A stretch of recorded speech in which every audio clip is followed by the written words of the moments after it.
অসম সফরে এসে জুবিনকে শ্রদ্ধাঞ্জলি গৌরবের পক্ষে সাফাই গাইলেন প্রিয়াঙ্কা গান্ধী গতকাল অসম সফর করেই জুবিন গার্গ সম্পর্কে বলে গেলেন জুবিন গার্গ রাজনীতির ঊর্ধ্বে একজন ব্যক্তি, তার সাথে রাজনীতি করা উচিত নয়। তিনি বলেন যে তিনি আগে জুবিন গার্গ সম্পর্কে বেশি জানতেন না, কিন্তু তিনি স্টাডি করে জেনেছেন যে জুবিন সবার মধ্যে ঐক্যের বার্তা ছড়িয়ে দিচ্ছেন। তিনি অসমের আত্মা। मेरी सोच है और हमेशा ये सोच रही है कि ऐसी चीजों को हमें इन चीजों का राजनीतिक फायदा उठाने की कोशिश नहीं करनी चाहिए। क्योंकि ये एक भावना है। और कल भी मैंने बात की अपने कार्यकर्ताओं से कि जुबिन जी के जब उनकी मृत्यु हुई तो हम लोग जो असम के नहीं हैं, हमने जब देखा कि किस तरह से असम की जनता उनसे प्रेम करती है, किस तरह कितनी श्रद्धा थी, चाहे कोई भी परिवार का हो, माता पिता बच्चे बेटे बेटियां भाई बहन, सबके आंखों में आंसू थे। असम की जो सभ्यता है उसके बारे में गाया जुबिन जी ने। जो भी जितने भी उनके गाने थे, अगर आप सुने, उसमें एक भी गाने में ये नहीं था कि इससे नफरत करो, ये तुम्हारा दुश्मन है, इसको मारो, नहीं था। ये हर गाने में, हर उनके जो वक्तव्य में यही बात थी कि प्रेम, एकता, असम की अस्मिता, असम की संस्कृति, असम की सभ्यता, असम क्या है।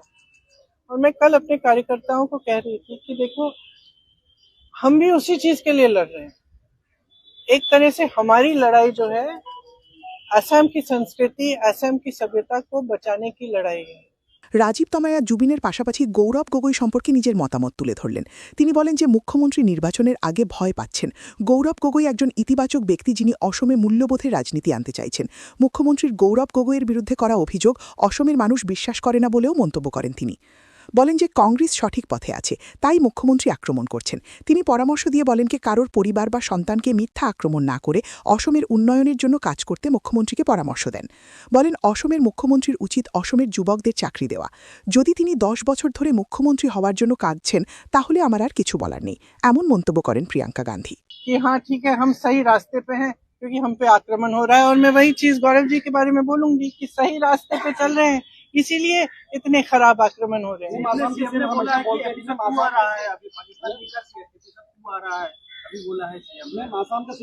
सीएम साहब से कहिए कि वो असम के विकास की बात करें, वो असम के लोगों की बात करें, वो बताएं कि क्या किया है असम के लोगों के लिए, वो बताएं कि किस तरह से अगले 5 सालों में क्या करने जा रहे हैं। आज का नौजवान है ना, वो जानना चाहता है। आज का नौजवान रोजगार चाहता है। आज की नौजवान महिला भी रोजगार चाहती है। आज की जो जनता है वो इतनी आसानी से इन बातों में से नहीं फुसलाई जाएगी। और मैं तो यही कहूंगी असम की जनता से कि आप जागरूक बन जाओ, खास तौर से नौजवानों से। आप एक ऐसी राजनीति चुनो जो आपके लिए काम करके दिखाए, जो काम की बात करे, पॉजिटिव बात करे, आपकी जो भावनाएं उसकी बात करे, आपके असम को, आपके प्रदेश को मजबूत कैसे बनाना है वो बात करे। बोलते हैं कि उनके पास मेजोरिटी एमएलए का सपोर्ट था, फिर भी आईसीसी ने आप लोगों ने उनको सीएम नहीं बनाया, तो क्या वजह थी जो आप लोगों ने उनको सीएम नहीं बनाया था उस वक्त? राजनीति में बहुत निर्णय होते हैं, ठीक है, और राजनीति में कभी कभी अपने खिलाफ, कभी कभी अपने पक्ष में होते हैं, कभी किसी और के पक्ष में होते हैं, ये सहना पड़ता है। तो 10 साल बाद अगर अभी भी उसी बात पे रो रहे हैं तो मैं क्या कहूँ। और दूसरी बात यह है कि आपने देखा है कि कितना भ्रष्टाचार हो रहा है। इस बार ये भ्रष्टाचार जो है ना, ये एक विश्वासघात है असम की जनता के साथ।